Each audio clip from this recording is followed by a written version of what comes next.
Okay, this is a real short video to show you how to access your Perkins Program Effectiveness Report. First thing you want to do is go to the TEA homepage, and then you will go right up here to the teal login. Click on it, enter your credentials. Remember that the eGrants system works best, really only works at all with Internet Explorer, so you want to go there using Internet Explorer, not your Google Chrome browser.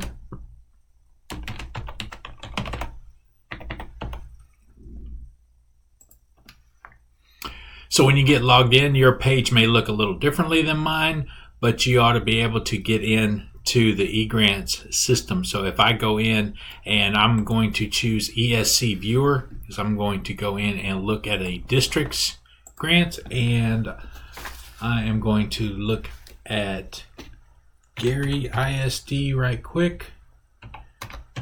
So I put in the county district number, and then you will want to go to compliance reports and click on that, and underneath compliance reports you're going to be looking for the 2018-2019 Perkins Program Effectiveness Report.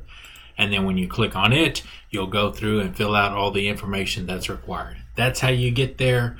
Not sure if who will be the person that is able to certify and submit, but you've got the answers to the questions to answer, and then also enter your information about the industry-based certifications that were earned last year. But go through, take a look, compile the information, gather all that, and then you can come back and complete that. If you need any other assistance, or if you want to, you want me to send you a PDF of your report from last year, I can get in there and download it and send that to you so you can kind of see what the answers and the information looked like last year when it was submitted. But let me know if you need any help with it.